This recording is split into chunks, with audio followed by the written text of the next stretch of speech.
दोस्तों, जब मैं लास्ट वीडियो रिकॉर्ड कर रहा था, मैंने एक चीज नोटिस करी। जो मेरा माइक है ये थोड़ा स्लो वॉइस को रिकॉर्ड कर रहा था। मैं समझ गया इसकी बैटरी लो है, मैंने बैटरी बदल दी। लेकिन मेरे दिमाग में ये बात आई, आखिर बैटरी को बैटरी क्यों बोलते हैं और ये काम कैसे करती है। इन सवालों के जवाब के साथ मैं आ चुका हूं आपके सामने।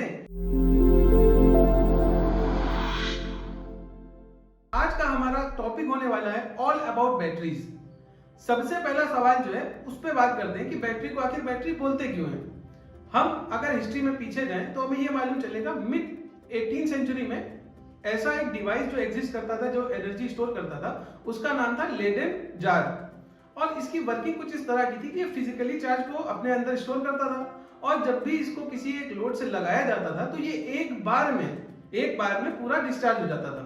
अब साइंटिस्ट को क्या चाहिए? Continuous supply. उसके लिए उन्होंने क्या करा, नंबर ऑफ सीरीज में इसको यूज कर लिया। अब ऐसा माना जाता है, बेंजामिन फ्रैंकलिन ने जब ये चीज देखी तो उस समय एक टर्मिनोलॉजी यूज होती थी, एक टर्म यूज होता था यूएस आर्मी के अंदर, जो कि था बैटरी। जो दिया जाता था अगर कोई ट्रूप्स जो हैं, मतलब 5-5 आर्मी के जो गुट बनाए जाते हैं, वो ट्रूप जब जाके किसी मिशन को कैरी आउट करते थे उसको बोला जाता था बैटरी। तो उन्होंने उसी चीज को यहाँ पे रिलेट करते हुए बोला इलेक्ट्रिकल बैटरी। अब बात करते हैं सेकंड क्वेश्चन की, जो कि है आखिर ये काम कैसे करता है, इसका वर्किंग प्रिंसिपल क्या है। इसको समझने के लिए हम 1791 में वोल्टा जी के द्वारा एक हाइपोथेसिस को देखा हमने, और उसमें उन्होंने ये मेंशन किया था, जब भी किसी 2 डिसिमिलर मेटल्स को जोड़ा जाएगा और उनके बीच में इलेक्ट्रोलाइट अगर लगा दिया जाए, एक मीडियम इलेक्ट्रोलाइट लगा दिया जाए, तो ऐसा सर्किट बनाना पॉसिबल है और उसके थ्रू ऐसा डिवाइस बनाना पॉसिबल है जिससे आप कॉन्टिन्यूअस सप्लाई ले सकते हैं। मतलब चार्ज की, अगर आपने उसको चार्ज कर रखा है तो आप उससे कॉन्टिन्यूअस सप्लाई ले सकते हैं। फिर ये हाइपोथेसिस बहुत फेमस हुई। आखिरकार 1800 में वो एक डिवाइस बना के आए जिसमें उन्होंने कॉपर यूज किया था, जिंक यूज किया था, और इलेक्ट्रोलाइट मीडियम के लिए उन्होंने यूज करा था ब्राइन को यूज करा था, और जिसमें कार्डबोर्ड या कपड़ा जो होता था वो उसको सोक करके रखते थे। एक जिंक रखा, फिर वो कार्डबोर्ड रखा सोक करा हुआ, उसके ऊपर कॉपर रखा। इस तरह का उन्होंने एक स्टैक बनाया, पाइल बनाया। उसका नाम इसलिए रखा गया वोल्टा पाइल। उसका नाम इसीलिए पड़ा था वोल्टा पाइल। और यही एक ट्रू फॉर्म था, जो फर्स्ट, ऐसा बोला जाता है कि यही फर्स्ट सेल था जो आज हम बैटरी यूज कर रहे हैं। ये फर्स्ट फॉर्म ऑफ बैटरी यही माना गया, ना कि उस जार को माना गया है। ठीक है, अब हम जब इंजीनियर्स ने देखा कि इसमें और क्या अच्छा हो सकता है और इनके हाइपोथेसिस में ये कहना क्या चाह रहे हैं, तो ये पाया गया कि ये एक्चुअल में बात कर रहे हैं कि जो 2 डिसिमिलर मेटल हैं उनका डिफरेंट ईसीपी होना चाहिए, यानी कि इलेक्ट्रोकेमिकल पोटेंशियल। अब जब ये समझ आ गया इलेक्ट्रोकेमिकल पोटेंशियल अलग होना चाहिए, तो हमने फिर ऐसे मेटल्स उठाना स्टार्ट कर दिए जिनमें काफी डिफरेंस था। आजकल सबसे लेटेस्ट क्या है? Lithium ion battery. अब लिथियम आयन बैटरी में लिथियम यूज करने के 3 बड़े मेथड, जो रीजन है वो क्या है। सबसे पहला ईसीपी वैल्यू 3 वोल्ट। सेकंड क्या है, जब इसका एटम फ्री होता है तो ये हाईली रिएक्टिव होता है। और थर्ड, जब ये अपने मेटल ऑक्साइड के साथ होता है तो हाईली स्टेबल होता है। अब इसकी वर्किंग के लिए हम सीधा, बैटरी की वर्किंग के लिए हम सीधा चलते हैं लिथियम आयन बैटरी का कंस्ट्रक्शन देखते हैं और उसकी वर्किंग देखते हैं। सारी बैटरीज, जितनी भी बैटरीज यूज हो रही हैं, वो इसी तरह से वर्क करती है। बस होगा क्या, मेटल बदल जाएगा, इलेक्ट्रोलाइट बदल जाएगा, और जो हम तीसरी चीज यूज करने वाले हैं कैथोड पे, वो चीज चेंज हो जाएगी। अब सबसे पहले जो कंपोनेंट्स हैं वो देखते हैं क्या क्या होते हैं। सबसे पहला कंपोनेंट है हमारे पास एल्यूमिनियम फॉइल। ठीक है, और इस पे अभी हमने जो एग्जांपल लिया, ये लिया टेस्ला जो बैटरी बना रही है आजकल, बहुत फेमस कंपनी है एलॉन मस्क की, उनकी बैटरीज का एग्जांपल लिया कि वो कौन कौन से कंपोनेंट यूज कर रहे हैं। तो सबसे पहले होता है एल्यूमिनियम फॉइल, जिसको वो बनाते हैं एनोड, और वहां पे उस साइड में मौजूद होती है lithium nickel metal oxide. Lithium की मेटल ऑक्साइड में लिथियम निकल ऑक्साइड प्रेजेंट होती है इस एरिया में। उसके बाद आता है इलेक्ट्रोलाइट, देन एक आती है सेपरेटर शीट, उसके बाद आता है ग्राफाइट, जो कि कॉपर फॉइल के साथ या कॉपर फॉइल पे मिला होता है, लगा होता है। और कॉपर फॉइल को हम बनाते हैं कैथोड, यानी निगेटिवली चार्ज। अब आपको ये चीज समझ आ गई, और ये एक साथ एक शीट की तरह फोल्ड कर दिए जाते हैं। अभी हम इसको समझने के लिए ये देखते हैं, अभी क्या इसमें करंट का फ्लो होने लगेगा? अभी ये स्टेबल है, अभी इसमें कुछ नहीं होगा। अब हमें क्या करना है, इस सिस्टम को अनस्टेबल बनाना है।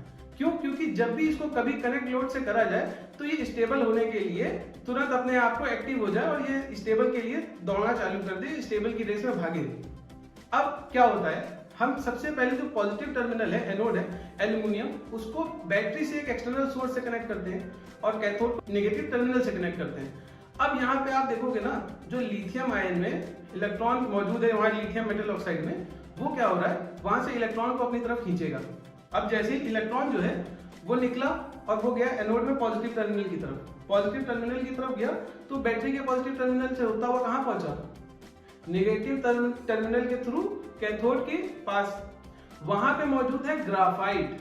अब वहां ग्राफाइट कैसे मौजूद है मैं आपको बताता हूँ। वो मौजूद है लेयर वाइज, वहां पे लेयरिंग है ग्रेफाइट की, इस तरह से लेयर वाइज। इलेक्ट्रॉन जो है वो उसके लेयर्स में जाके एटम्स के पास पे स्टोर होता है, और दूसरी लेयर उन दो मतलब जो दो लेयर है उसके बीच में होता है गैप ग्राफाइट की।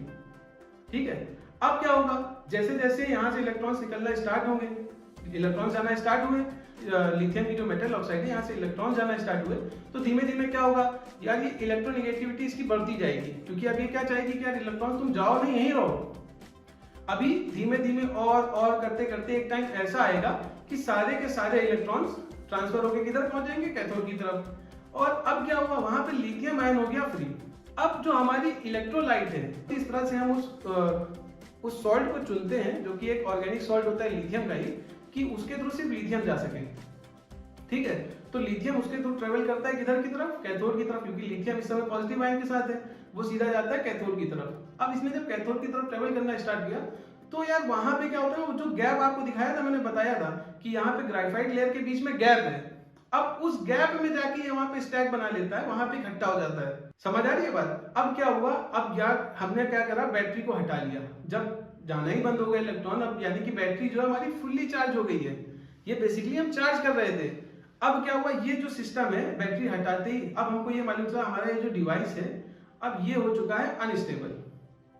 अब इलेक्ट्रॉन जो है वो वापस पॉजिटिव होना चाहता है क्योंकि अनस्टेबल पे है। यहाँ पे जो ग्राफाइट है इन दोनों को मिलने ही नहीं दे रहा। अब उसको लेकिन यहाँ पे इलेक्ट्रोलाइट है, अब इलेक्ट्रोलाइट के थ्रू तो वो पास कर ही नहीं सकता, उसको चाहिए कोई और रास्ता। तो हमने कहा तुम्हें रास्ता ही चाहिए ना, हम देंगे तुम्हें एक रास्ता। हमने उसको रास्ता दिया मगर लोड के थ्रू दिया, यानी कि निगेटिव, हमने उसको एक सर्कल दिया, हमने उसको पूरा सर्किट दिया मगर बीच में एक बल्ब लगा दिया, एक लोड लगा दिया। हमने कहा इलेक्ट्रॉन तुम जाओ वहां तक बट ट्रेवल करके जाओ इस रास्ते से। जैसे ही उसने ट्रेवल किया तो क्या हुआ, चार्ज का फ्लो हुआ। चार्ज का फ्लो हुआ तो क्या हुआ, इलेक्ट्रिसिटी जनरेट हो गई, बल्ब ग्लो कर गया। और यहां से हमने देखा कि धीमे धीमे धीमे धीमे जितने भी इलेक्ट्रॉन्स थे वो जाने लगे और एक समय ऐसा आएगा सारे इलेक्ट्रॉन्स वहां पहुंच जाएंगे और जो हमारा जो यहाँ पे लिथियम आयन बचा हुआ है ये भी धीमे से क्या होगा, वापस से इलेक्ट्रोलाइट के थ्रू एनोड की तरफ जाएगा। भाई इलेक्ट्रॉन्स वहां पहुंच गए, वो भी जाएगा बैलेंस करने के लिए। जब ये एनोड साइड पहुंचेगा फिर एक समय आएगा कि अब इलेक्ट्रॉन पूरे चले गए होंगे, लिथियम आयन भी वापस पहुंच गए होंगे। इस समय आपकी बैटरी हो चुकी है डिस्चार्ज। अब आती है दो मेजर, अब यही साइकिल जो है आप चला सकते हो, लाइक जितनी बार आप चार्ज कर रहे हो, जितनी बार आप मोबाइल को या किसी भी डिवाइस को यूज करते हो, इसी तरह से वो चार्ज होती है और डिस्चार्ज होती है। अभी मैंने आपको बोला था कि सेपरेटर शीट जो है इसको हम अलग करते हैं, इसकी बात हमने नहीं करी। सेपरेटर शीट पहले एग्जिस्ट नहीं करती थी, ये बाद में ऐड करी गई। क्यों ऐड करी गई मैं आपको बताता हूँ। यूएस में एक कंपनी है क्वालकॉम नाम से, मल्टीनेशनल कंपनी है यूएस की।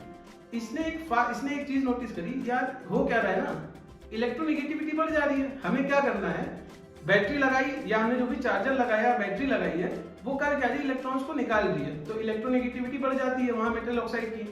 वो कहता है इलेक्ट्रॉन हम जाने नहीं देंगे, तो हमने कहा हम और प्रेशर लगाएंगे, हम वोल्टेज और देंगे और पावर डालेंगे और तुमसे इलेक्ट्रॉन छीन लेंगे।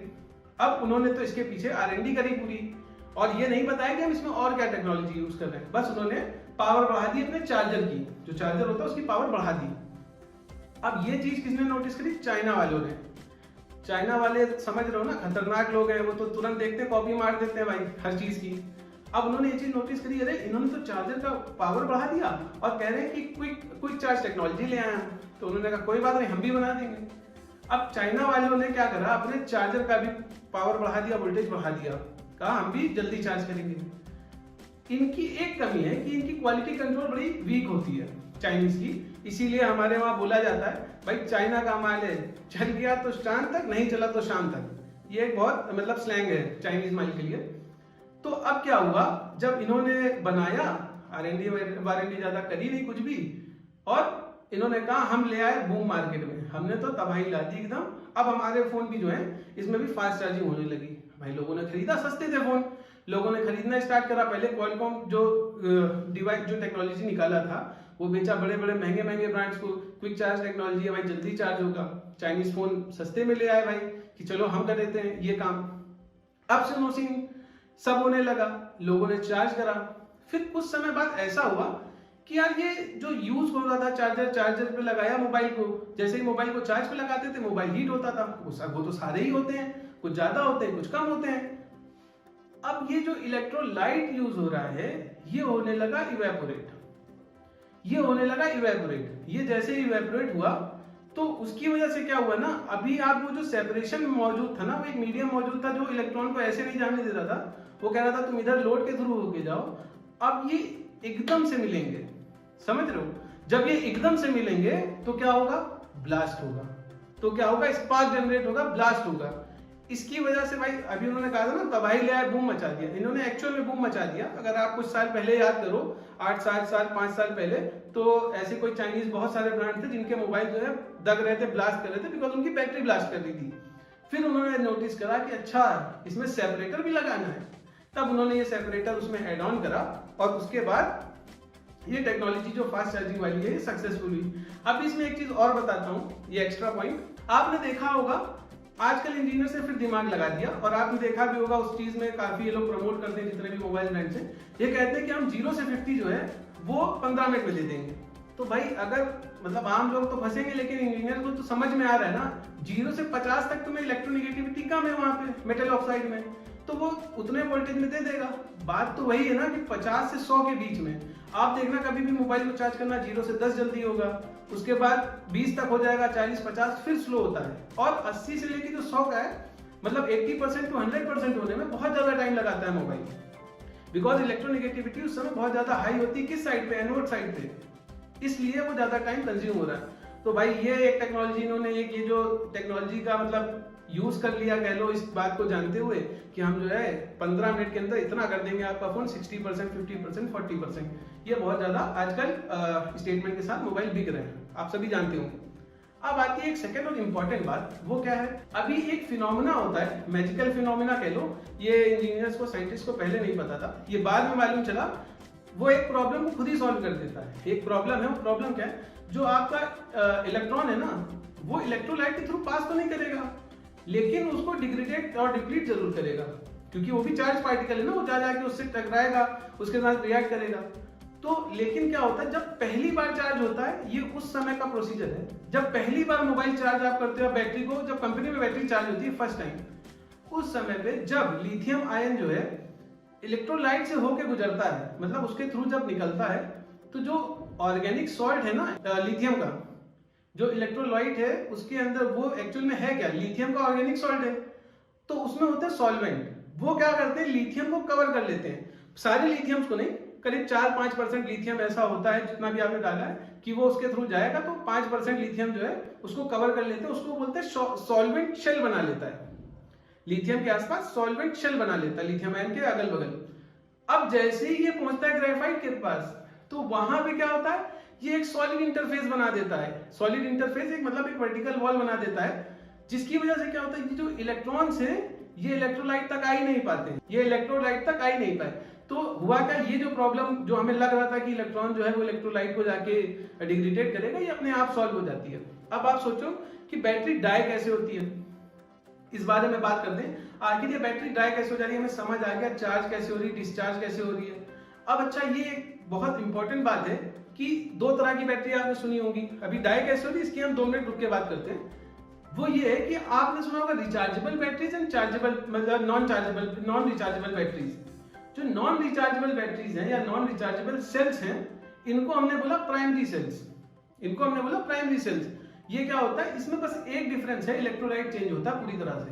अगर आपने इसको जो चार्जर आते हैं ना बैटरी चार्जर की, आप इसको लगा लो, रिचार्जेबल बैटरी के साथ एक चार्जर आता है, उसमें आप जो नॉर्मल डबल ए बैटरीज आती है आप उसको लगा दो, बस वो हीट करेगा। मतलब अब तो ब्लास्ट नहीं करता, पहले के टाइम जो ब्लास्ट भी कर जाते थे, अब वो क्या होगा ना, सिर्फ हीट करता जाएगा, क्योंकि एनर्जी है भाई। मे भी ब्लास्ट कर जाए, मे भी आपका जो चार्जर है वो खराब कर दे, कंपोनेंट उसे खराब ही करेगा। अब जो ये चार्जेबल वाली है, ये कैसे खराब हो रही है, रिचार्जेबल वाली बैटरीज, ये एक समय ऐसा आता है कि धीमे धीमे धीमे अपनी कैपेसिटी लूज करने लगती है। जैसे ये बार बार जो इलेक्ट्रोलाइट्स हैं इलेक्ट्रोलाइट के थ्रू जितनी बार वो आयंस निकलते हैं ना लिथियम के, उसकी वजह से धीमे धीमे धीमे धीमे होता है डिग्रेडेट, और इसकी चार्ज कैपेसिटी हो जाती है कम, और तब हम लोग इसको बोलते हैं यार ये बैटरी चली नहीं रही है, लग रहा है बैटरी वीक हो गई है हमारी। हम चार्ज तो करते हैं 100%, लेकिन अब ये चलता है 1 घंटा। जब नया नया आया था 6 घंटा चलता था मोबाइल, ऐसा होता है। 5 घंटा लैपटॉप चल रहा है, अब आधा घंटा ही लैपटॉप चलाओ, लैपटॉप जो बंद हो जाता है। तो वो इस वजह से उसकी बैटरी वीक इस तरह से होती है। तो आई होप आप लोगों को सारी इंफॉर्मेशन अच्छी लगी होगी और समझ में आ गई होगी।